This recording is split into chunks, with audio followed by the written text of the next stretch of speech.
And the window is now open to sign up for the Affordable Care, the health care under the Affordable Care Act. Enrollment on healthcare.gov began yesterday and runs through January 31st of 2016.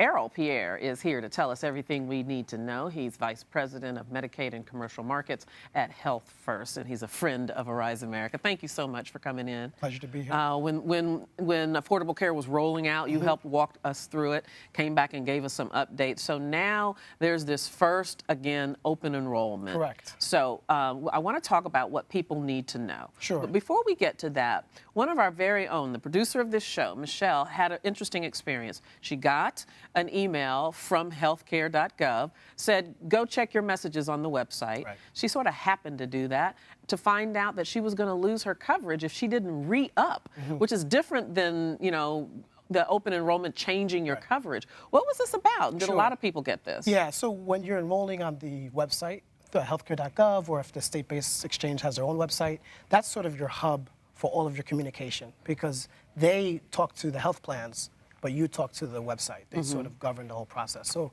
a lot of times right now what's happening is, you know, sometimes you put in information and later on it gets substantiated.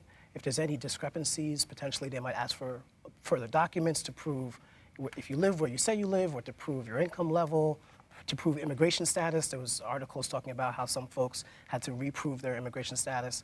Or if health plans are making changes, they might tell you through the email. But you will always get a letter in the mail too. So that's just one way to do it, because they know you have your email address. But the takeaway from that is, if you do get one of those emails, go check your messages. Definitely. Yeah, and go to, and I'm going to say this, you didn't necessarily say this, but go to the website yourself. Don't necessarily click that link in the email just in case it's spam or And phish. call your health plan too. Call your health plan. Okay, so let's go through these 5 things people need to know as we're going through this this open enrollment season. First is understand the options available for next year, because there might be changes. Exactly. So 12 million people are enrolled currently.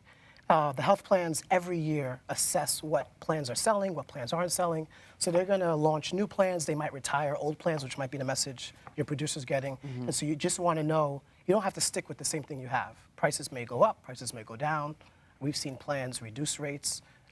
They might have new copays, they might have new provider networks. And so you just want to always make sure you look around. You know, usually with like car insurance, people don't change. They kind of just stay status quo. But I would advocate everyone should always look to see if there's something more affordable or something that's more robust. And I would imagine also reevaluate what your needs are for that coming Absolutely. year. Yep. Yeah. Okay, so let's go to number 2. Validate your doctors are actually in the network. Yes, great point. So it's very confusing.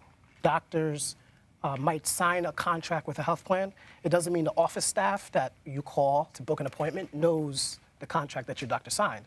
So you might say, do you accept this plan? And they may say no, when in actuality they do. So just because the health plan website says that the doctor's in network, I would always call the doctor to verify. Don't just say, do you accept the health plan? Talk about the plan, the name of the product. The provider of that plan. So is it the silver plan, the platinum plan? You know, find out exactly what product and plan design you're buying, and then if that physician accepts it, and always verify. Oh my gosh, you have to be so vigilant, which leads us to this next one, and that is to think about whether or not you're eligible for financial assistance. Sure. So 75% of the people who have enrollment now are getting financial assistance. That makes the monthly premium cheaper, and that's through an advanced tax credit that you get, or it lowers the copays and the deductibles. It's always important to, if you have changes in your income, to verify, potentially you can get more subsidies, which makes the cost lower, but if you actually raised your income, say you got a new job, or you have more hours on the job and you're getting more income, you have to tell, you know, healthcare.gov that you're making more money, because you'll be held for that tax liability when you do your taxes. Okay. So it's always important to make sure whether you're eligible for financial assistance or if you have to change it based on your income fluctuations. This one to me sounds like common sense, because I think we've all dealt with this if we've had health insurance coverage, and that's maximizing your plan, evaluating whether or not you use those preventative care services or picked up the prescriptions, that kind of thing. Yeah, so it's the end of the year. If you had a deductible, maybe you haven't hit it, and then so it makes sense to make sure, is there anything I have to do before I change coverage? Especially like preventive care. Like every plan that's sold on healthcare.gov covers preventive care visits, well child visits, well woman visits. For men, there's preventive visits. You should never give that free visit away. So if you haven't done it now, do it before December because everything, your deductible resets, your copays reset in January. All right. And then the final is be sure and pay the first month's premium. Yeah. What happens if you don't? So if you looked at the CMS numbers about who enrolled, they had a number of who enrolled, and then they had a number of who was active, and there was about $1 million, $2 million difference because people enrolled, but they never paid the first bill.